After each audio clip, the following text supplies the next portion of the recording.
Hello दोस्तों, आप सभी का रेल माता स्टडी पॉइंट में हार्दिक स्वागत है। दोस्तों, आज 30 जनवरी 2025 की करंट अफेयर्स लेकर मैं आपके सामने उपस्थित हूं। तो आइए दोस्तों, अपन अपने करंट अफेयर्स की तरफ चलते हैं। पहला क्वेश्चन है कि इसरो ने नेविगेशन सैटेलाइट NVS-02 लॉन्च की। इंडियन स्पेस एजेंसी इसरो ने श्रीहरिकोटा स्पेस सेंटर से GSLV F-15 के जरिए NVS-0.2 सैटेलाइट को लॉन्च किया और यह इसरो का 100वां लॉन्चिंग मिशन था। कौन सा मिशन था? इसरो का 100वां लॉन्चिंग मिशन था। इसरो के डायरेक्टर कौन है? वी नारायणन है। कौन है? वी नारायण है। जियो सिंक्रोनस सैटेलाइट ने 29 जनवरी को सुबह 6:23 बजे सतीश धवन स्पेस सेंटर के दूसरे लॉन्च पैड से उड़ान भरी। कहाँ से? सतीश धवन स्पेस सेंटर से छोड़ा गया है। इसरो का सैटेलाइट है। GSLV F-15 के तहत, किसके तहत? GSLV F-15 के तहत NVS-02 को छोड़ा गया है। NVS-02 को किसके तहत? GSLV F-15 के तहत ये इसरो का 100वां लॉन्चिंग मिशन था। इसरो का यह 100वां लॉन्चिंग मिशन है। NVS-02 को जियो सिंक्रोनस ट्रांसफर ऑर्बिट में स्थापित कर दिया गया है। यह सैटेलाइट नेविगेशन सिस्टम का हिस्सा है जो भारत में GPS जैसी नेविगेशन सुविधा को बढ़ाने के लिए डिजाइन किया गया है। यह सिस्टम कश्मीर से कन्याकुमारी, गुजरात से अरुणाचल तक का हिस्सा कवर करेगा। साथ ही कोस्टल लाइन से 1500 किलोमीटर की दूरी भी कवर होगी। इससे हवाई, समुद्री और सड़क यात्रा के लिए बेहतर नेविगेशन हेल्प मिलेगी। भारतीय अंतरिक्ष अनुसंधान संगठन इसरो की स्थापना 15 अगस्त 1969 को की गई थी। 15 अगस्त 1969 को इसरो की स्थापना की गई थी। इसका मुख्यालय कर्नाटक में है, ठीक है। और सतीश धवन अंतरिक्ष केंद्र से इसको छोड़ा गया है और 100वां मिशन था ये। GSLV F-15 के तहत NVS-02 को। अगले क्वेश्चन की तरफ चलते हैं। लापता लेडीज जापान अकादमिक फिल्म अवार्ड के लिए हुई नॉमिनेट। कौन सी? लापता लेडीज फिल्म का नाम है ये, लापता लेडीज। कोई नहीं ये मत सोच रहे ना कि कोई लापता लेडीज को कैसे दिया जाएगा पुरस्कार। आमिर खान प्रोडक्शन और किरण राव के डायरेक्शन में बनी फिल्म लापता लेडीज को जापान अकादमिक फिल्म पुरस्कार 2024 में सर्वश्रेष्ठ अंतर्राष्ट्रीय कैटेगरी के लिए चुना गया है। सर्वश्रेष्ठ इंटरनेशनल कैटेगरी के लिए लापता लेडीज को, जो लापता लेडीज जो फिल्म है, इसको चुना गया है, ठीक है ना। कौन से वाले को? जापान अकादमिक फिल्म फेस्टिवल 2024 के तहत सर्वश्रेष्ठ अंतर्राष्ट्रीय फिल्म फेस्टिवल विजेता की घोषणा 14 मार्च को जापान अकादमिक फिल्म पुरस्कार समारोह के दौरान की जाएगी। उसके लिए नॉमिनेट की गई है लापता लेडीज फिल्म को। आगे चलते हैं। साल 2024 में जापान में रिलीज 204 अंतर्राष्ट्रीय फिल्मों में से लापता लेडीज टॉप 5 फिल्मों में से एक के रूप में चुना गया है। इसमें किरण राव की लापता लेडीज, क्रिस्टोफर नोलन की ओपनहाइमर, योगोर्स लिथिमोस की पुअर थिंग्स, जोनाथन ग्लेजर की द जोन ऑफ इंटरेस्ट और एलेक्स गॉर्लैंड की सिविल वॉर शामिल है। लापता लेडीज फिल्म का निर्माण आमिर खान प्रोडक्शन और किडलिंग प्रोडक्शन के बैनर तले हुआ है। फिल्म की स्टोरी विप्लव गोस्वामी ने तैयार की है। स्क्रीन प्ले और डायलॉग देसाई ने तैयार किए हैं। फिल्म लापता लेडीज 1 मार्च 2024 को थिएटर से रिलीज हुई थी, ठीक है ना। तो इसको किसके लिए चुना गया है? जापान फिल्म फेस्टिवल के 2024 के लिए चुना गया है लापता लेडीज को। आगे चलते हैं। अगला क्वेश्चन है कि 8वें अंतर्राष्ट्रीय सरस्वती महोत्सव की शुरुआत हुई। कौन से नंबर के? 8वें नंबर के। हरियाणा के कुरुक्षेत्र के पिहोम में सरस्वती तीर्थ पर 29 जनवरी से 8वें अंतर्राष्ट्रीय सरस्वती महोत्सव की स्थापना हुई। सरस्वती महोत्सव कहाँ का है? हरियाणा में मनाया जाता है और अंतर्राष्ट्रीय होता है और 8वें नंबर का है। CM नायब सिंह सैनी कहाँ के हैं? हरियाणा के CM है। 29 जनवरी को यदि बद्री से अंतर्राष्ट्रीय सरस्वती महोत्सव का आदि बद्री से अंतर्राष्ट्रीय सरस्वती महोत्सव का शुभारंभ किया गया। आदि बद्री से शुरू होने वाले इस महोत्सव का समापन पिहोवा में होगा। ये 7 दिवसीय महोत्सव 29 जनवरी से 4 फरवरी तक 7 दिवसीय महोत्सव को गीता महोत्सव की तर्ज पर मनाया जाता है और महोत्सव में राजस्थान को स्टेट पार्टनर बनाया गया है। आपसे क्वेश्चन पूछा जाएगा, राजस्थान के लिए भी महत्वपूर्ण है और सेंटर के लिए भी महत्वपूर्ण है कि 8वें अंतर्राष्ट्रीय सरस्वती सम्मेलन के लिए किस स्टेट को पार्टनर स्टेट बनाया गया है? तो राजस्थान को पार्टनर स्टेट के रूप में नियुक्त किया गया है। किसको? इसमें राजस्थान इसका क्या है? 8वें अंतर्राष्ट्रीय सरस्वती सम्मेलन हरियाणा के कुरुक्षेत्र में नायब सिंह सैनी ने किया है और ये कितने दिन का होता है? 7 दिन का होता है, ठीक है। और इसका पार्टनर के रूप में राजस्थान स्टेट को चुना गया है। आगे चलते हैं। 12 फरवरी 2016 से ये क्या हुआ है? स्टार्ट हुआ है, ठीक है। और पार्टनर स्टेट कौन है इसका? राजस्थान, अपना मारो राजस्थान, ठीक है ना। मनोहर लाल खट्टर ने सरस्वती धरोहर विकास बोर्ड की तरफ से कौन मनाता है? सरस्वती धरोहर विकास बोर्ड से आयोजित सरस्वती महोत्सव समापन के दौरान महोत्सव को साल 2018 में अंतर्राष्ट्रीय स्तर पर मनाने की घोषणा की थी।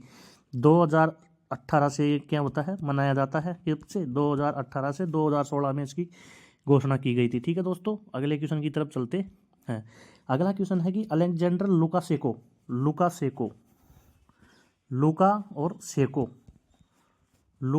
को 7वीं बार बेलारूस के राष्ट्रपति बने हैं। लुकाशेंको कहाँ के राष्ट्रपति बने हैं? बेलारूस के। रूस के सहयोगी अलेक्जेंडर लुकाशेंको 27 जनवरी को एक बार फिर से बेलारूस के राष्ट्रपति चुने गए हैं। अलेक्जेंडर लुकाशेंको 1994 से इस पद पर। भाई ये मरे तो जब तक ये खत्म नहीं होगा, मरेगा नहीं, मतलब शहीद नहीं होगा, कुछ भी नहीं होगा ना, तब तक यही रहेगा। इसका मतलब तो यही है, 1994 से लगातार राष्ट्रपति है। ठीक है, और 7वीं बार फिर से ये राष्ट्रपति चुने गए हैं बेलारूस के। कौन? Lukashenko, Alexander Lukashenko. अगले क्वेश्चन की तरफ चलते हैं। लुकाशेंको को 86.8% वोट मिला है। ठीक है दोस्तों, ये बेलारूस के राष्ट्रपति का कार्यकाल कितने साल का होता है? 5 साल का होता है। आगे चलते हैं। सर्बिया के प्रधानमंत्री का इस्तीफा। भाई एक तरफ तो अलेक्जेंडर लुकाशेंको बेलारूस के राष्ट्रपति बन रहे हैं और इधर सर्बिया के प्रधानमंत्री ने क्या दे दिया? सर्बिया के प्रधानमंत्री ने रिजाइन दे दिया। ठीक है ना। सर्बिया के प्रधानमंत्री मिलोस वुसेविक ने खुद पर लगे भ्रष्टाचार के आरोप के चलते जनवरी को पद से इस्तीफा दे दिया। एक अपना भारत है जो कोई नहीं देता इस्तीफा, कोई देना ही नहीं चाहता, और एक ये देखिए सर्बिया के प्रधानमंत्री ने क्या दे दिया? इस्तीफा दे दिया। ठीक है दोस्तों, आगे चलते हैं। अगला क्वेश्चन है कि आज के दिन, मतलब 29 जनवरी के दिन 1979 में कोलकाता से हिक्की बंगाल गजट का पब्लिकेशन शुरू हुआ था।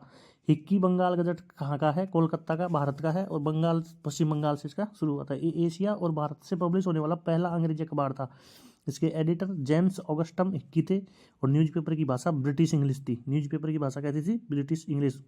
29 जनवरी 1779 में हिक्की बंगाल गजट कहाँ से शुरू हुआ था? पश्चिम बंगाल से शुरू हुआ था, और एशिया और भारत से पब्लिश होने वाला पहला अंग्रेजी अखबार था ये, एशिया में और भारत में।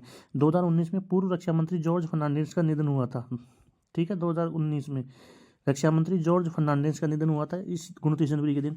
29 जनवरी 2007 में एक्ट्रेस शिल्पा शेट्टी ने लंदन का बिग ब्रदर रियलिटी शो जीता था। बिग ब्रदर रियलिटी शो कहाँ होता है? लंदन में होता है। ये भी याद रखना कि बिग ब्रदर रियलिटी शो कहाँ का है? लंदन का है।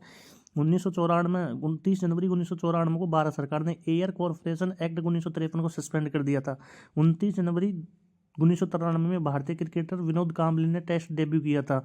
29 जनवरी 1970 में इंडियन शूटर और एथेंस ओलंपिक 2004 के silver medal winner Rajyavardhan Singh Rathore का जन्म हुआ था। राज्यवर्धन सिंह राठौड़ क्या थे?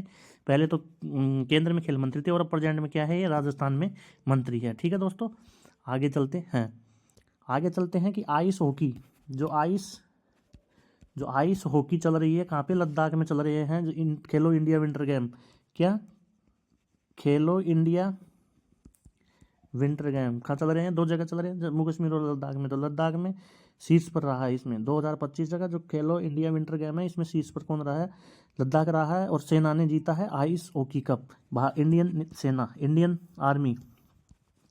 इंडियन आर्मी ने आइस हॉकी का कप जीता है। ठीक है दोस्तों, आगे चलते हैं। जियो साउंड पे सर्विस लॉन्च। जियो साउंड पे ये एक फ़ोन पे की तरह यूज़ होगा और पैसे के लिए, लेन देन के लिए इसकी घोषणा की गई है। और किसने की है? वही अपना जियो का जो डायरेक्टर वही करेगा। जियो कंपनी ने लॉन्च किया। जियो साउंड पे एक यूपीआई आधारित भुगतान समाधान है जो जियो भारत फ़ोन पर उपलब्ध है, और यह छोटे व्यापारियों को हर लेन देन के लिए ऑडियो पुष्टिकरण प्रदान करता है। ये पुष्टिकरण विभिन्न भाषाओं में होते हैं, जिसमें विभिन्न क्षेत्रों में उपयोगकर्ताओं को भुगतान प्रक्रिया समझने में आसानी होती है। आप जैसे ही जियो साउंड पे से पैसे डालोगे, और जियो साउंड पे भारत जो जियो भारत है ना, जियो भारत ऐप है, इस ऐप के अंदर है जियो साउंड पे। पैसे डालोगे तो हर प्रकार की लैंग्वेज में, मतलब अपने देश की जो लैंग्वेज है ना, मराठी, तमिली, कोंकणी, इनमें सब में ये बोलेगा, तो क्या होगा? लेन देन में आसानी होगी। ठीक है दोस्तों, आगे चलते हैं। ऑस्ट्रेलिया ने जीता आईसीसी महिला चैंपियनशिप का खिताब। भाई ये तीसरी बार जीत चुकी है आईसीसी महिला चैंपियनशिप। पुरुषों की अभी होगी। आईसीसी महिला चैंपियनशिप किसने जीत ली? ऑस्ट्रेलिया ने जीत ली, और ये तीसरी बार जीती है फिर से महिला क्रिकेट ने, कि तीसरी बार जीती। और कहाँ हुई है ये? मेलबर्न में आयोजित। मेलबर्न कहाँ है? ये ऑस्ट्रेलिया में ही है। ऑस्ट्रेलिया के मेलबर्न में आयोजित जो आईसीसी महिला चैंपियनशिप का क्रिकेट थी उसको किसने जीता है? ऑस्ट्रेलिया ने ही जीता है, तीसरी बार जीता है। आगे चलते हैं। उपराज्यपाल जो मनोज सिन्हा महाराजा सिंह पुरस्कार से सम्मानित हुए। महाराजा हरि सिंह कहाँ के थे? महाराजा हरि सिंह थे जम्मू एंड कश्मीर के। कहाँ के थे? जम्मू कश्मीर के क्या थे? महाराजा हरि सिंह महाराजा थे। और लास्ट मोमेंट पे इन्होंने क्या किया था? भारत में मिलने के लिए साइन किया था, ठीक है ना। भारत में मिलने के लिए इन्होंने साइन किया था। महाराजा हरि सिंह कहाँ के थे? जम्मू कश्मीर के महाराजा थे। उपराज्यपाल मनोज सिन्हा को यह पुरस्कार मिला है। जम्मू के सत्य रिजोर्ट में आयोजित एक भव्य समारोह लेफ्टिनेंट गवर्नर मनोज सिन्हा को प्रतिष्ठित महाराजा हरि सिंह पुरस्कार से सम्मानित किया गया है, ठीक है दोस्तों। Maharaja Hari Singh peace and harmony award 2024-25 का आयोजन किया गया था। यह सम्मान जम्मू कश्मीर में सुधारों और योजनाओं के प्रति एलजी सिन्हा के योगदान को मान्यता प्राप्त के लिए दिया गया है। अगले क्वेश्चन की तरफ चलते हैं। यूनेस्को ने इंदौर और उदयपुर को वेटलैंड सिटी के रूप में मान्यता दी है। किसने? यूनेस्को ने। यूनेस्को ने इंदौर और उदयपुर को, यूनेस्को ने इंदौर, किसको? इंदौर कहाँ का है? एमपी का सबसे स्वच्छ शहर, ठीक है ना, इंदौर आता है। और उदयपुर कहाँ का है? मारो राजस्थान। कहाँ का है? उदयपुर मारो राजस्थान का है। इन दोनों को क्या दे दिया? वेटलैंड सिटी के रूप में दे दी। इंदौर और उदयपुर को वेटलैंड सिटी के रूप में मान्यता दे दी गई है। वैश्विक स्तर पर 31 वेटलैंड मान्यता प्राप्त शहर, जिनमें इंदौर और उदयपुर भारत के पहले शहर है। ग्लोबल वेटलैंड सिटी है। वैश्विक स्तर पर कितने देश है? 31 शहर है, जिसमें से भारत के 2 शहरों को मान्यता दी गई है। इंदौर और वेटलैंड पहले शहर है। महत्वपूर्ण सिरपुर झील रामसर साइट पक्षी अभ्यारण्य है। सिरपुर झील में रामसर साइट है। रामसर कन्वेंशन 2 फरवरी को मनाया जाता है। उदयपुर में पिछोला झील, फतेह सागर झील, रंग सागर, स्वरूप सागर और दूध तलाई, ये झील कहाँ है? उदयपुर में। पिछोला, फतेह सागर, रंग सागर, स्वरूप सागर, दूध तलाई, ठीक है। और सिरपुर झील रामसर में है। रामसर साइट है, पक्षी अभ्यारण्य भी है। ये कहाँ है? इंदौर में है। बाढ़ नियंत्रण, आजीविका, मनोरंजन और सांस्कृतिक महत्व, जलवायु विनिमय और पारिस्थितिकी तंत्र की सेवाओं के लिए ये काम इनमें शामिल किया जाता है। सरकार की दृष्टि क्या है? कि सतत विकास, परिस्थिति संरक्षण और समग्र शहरी विकास पर जोर दिया जाए। स्थापना, वेटलैंड सिटी मान्यता प्राप्त की स्थापना COP 12 2015 द्वारा स्वीकृत किया गया है। रामसर कन्वेंशन वेटलैंड के लिए है। 2 फरवरी को वेटलैंड डे मनाया जाता है, ठीक है। उन शहरों को मान्यता दी जाती है जो शहरी वेटलैंड का संरक्षण और सुरक्षा करते हैं। 17 देशों के 43 शहर वेटलैंड सिटी के रूप में मान्यता प्राप्त है। 17 देशों के, ठीक है ना, 17 कंट्रीज के कितने शहर है वेटलैंड में? 43, ठीक है। भारत के इंदौर और उदयपुर को इसमें मान्यता मिल गई है, ठीक है। रामसर कन्वेंशन द्वारा निर्धारित 6 अंतर्राष्ट्रीय मानदंडों को पूरा करना आवश्यक है। इसके लिए 6 अंतर्राष्ट्रीय मानदंड है। रामसर कन्वेंशन 2 फरवरी 1971 को है और 1972 से इसको मनाया जाने लग गया था, ठीक है। रामसर कन्वेंशन, ठीक है ना। COP 15 से इसको वेटलैंड सिटी की मान्यता दी जाती है। 17 देशों के 43 शहर स्थित है। 43 शहर को मान्यता दी गई है। भारत के इंदौर और उदयपुर को भी फिलहाल दी गई है, ठीक है दोस्तों। तो आज के लिए इतना ही। सभी को थैंक यू। सभी को क्या थैंक यू। प्लीज़ सब्सक्राइब ज़रूर करें चैनल को और शेयर ज़रूर करें। चैनल को सब्सक्राइब करें, शेयर करें। आप सभी का दिन शुभ हो, मंगलमय हो, ठीक है दोस्तों। तो सभी को धन्यवाद, thank you, Ram Ram, love you, take care. ज़्यादा से ज़्यादा शेयर कीजिए, ज़्यादा से ज़्यादा सब्सक्राइब कीजिए, जिससे मैं मेरा आत्मविश्वास बढ़ाऊँ कि हाँ, मुझे भी कोई देख रहा है, मुझे भी कोई पसंद कर रहा है, मुझे भी कोई पढ़ाने के लिए, मेरी भी कोई क्वेश्चनों को देख के वो कर रहा है, तो मैं और भी मेहनत करूँगा। तो ठीक है दोस्तों, Ram Ram, thank you, love you, take care, bye bye, have a nice day.